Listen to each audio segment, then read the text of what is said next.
A craton is an old and stable part of the continental lithosphere, having often survived cycles of merging and rifting of continents. Cratons are generally found in the interiors of tectonic plates. They are characteristically composed of ancient crystalline basement rock, which may be covered by younger sedimentary rock. They have a thick crust and deep lithospheric roots that extend as much as several hundred kilometers into the Earth's mantle. The term craton is used to distinguish the stable portion of the continental crust from regions that are more geologically active and unstable. Cratons can be described as shields, in which the basement rock crops out at the surface, and platforms, in which the basement is overlaid by sediments and sedimentary rock. The word craton was first proposed by the Austrian geologist Leopold Kober in 1921 as Kratogen, referring to stable continental platforms, and orogen as a term for mountain or orogenic belts. Later authors shortened the former term to Craton and then to Craton. Examples of cratons are the Slave Craton in Canada, the Wyoming Craton in the United States, the Amazonia Craton in South America, the Karpval Craton in South Africa, and the Gawler Craton in South Australia. Provinces.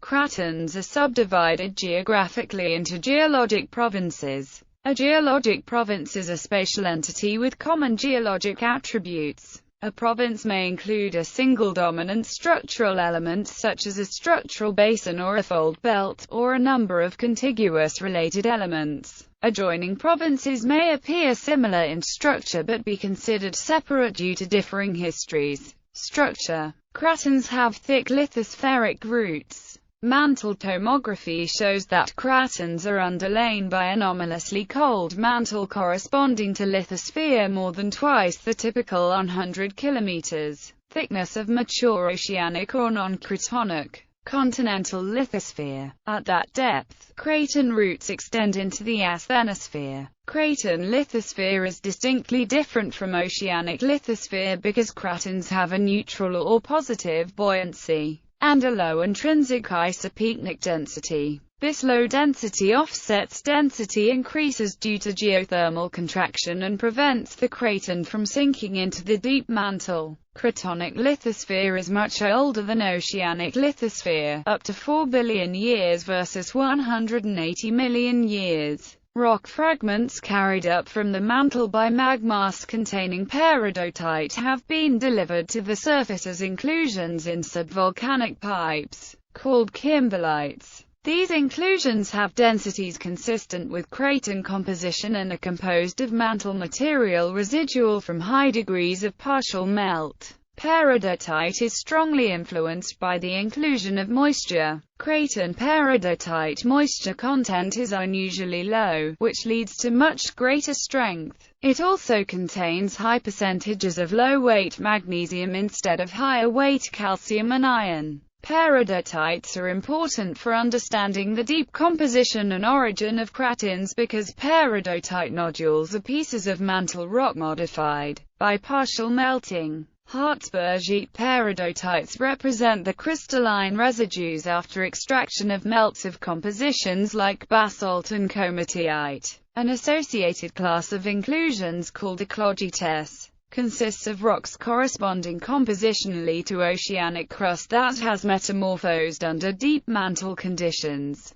Isotopic studies reveal that many eclogite inclusions are samples of ancient oceanic crust subducated billions of years ago to depths exceeding 150 kilometers into the deep kimberlite diamond areas. They remained fixed there within the drifting tectonic plates until carried to the surface by deep-rooted magmatic eruptions. If peridotite and eclogite inclusions are of the same temporal origin, then peridotite must have also originated from spreading seafloor ridges billions of years ago, or from mantle affected by subduction of oceanic crust. During the early years of Earth's existence, when the planet was much hotter, greater degrees of melting at spreading oceanic ridges generated oceanic lithosphere with thick crust, much thicker than 20 kilometers, and a highly depleted mantle. Such a lithosphere would not sink deeply or subduct. because of its buoyancy and the removal of denser melt that in turn increased the density of the residual mantle. Accordingly, cratonic mantle roots are probably composed of buoyantly subducated slabs of a highly depleted oceanic lithosphere. These deep mantle roots increase the stability, anchoring and survivability of cratons. This makes them much less susceptible to tectonic thickening by collisions,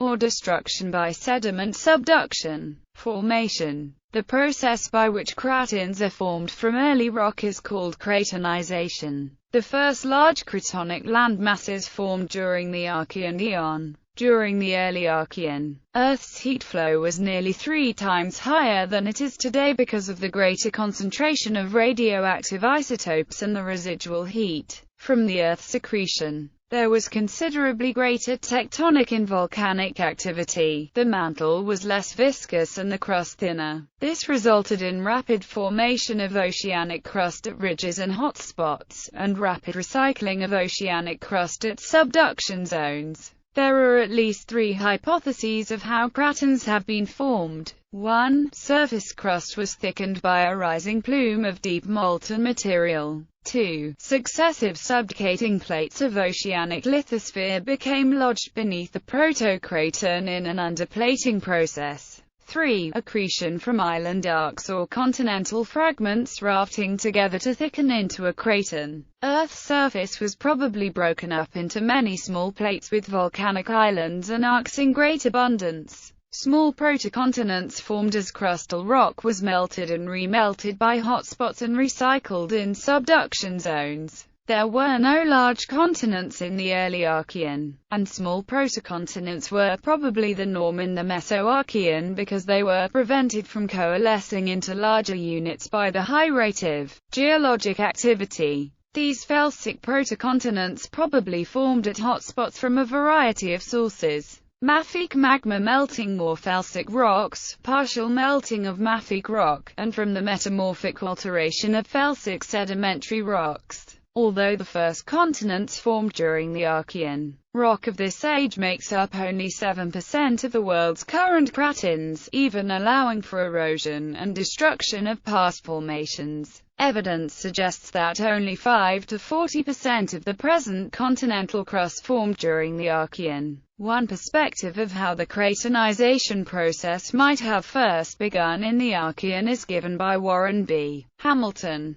Very thick sections of mostly submarine mafic and subordinate ultramafic volcanic rocks, and mostly younger subaerial and submarine felsic volcanic rocks and sediments were pressed into complex synforms between rising young domiform felsic batholiths mobilized by hydrous partial melting in the lower crust. Upper crust granite and greenstone terrains underwent moderate regional shortening, decoupled from the lower crust, during compositional inversion accompanying dimming, but cratonization soon followed. Tonalitic basement is preserved beneath some greenstone sections, but supracrustal rocks commonly give way downward to correlative or younger plutonic rocks. Mantle plumes probably did not yet exist, and developing continents were concentrated in cool regions. Hot region upper mantle was partly molten, and voluminous magmas, mostly ultramafic,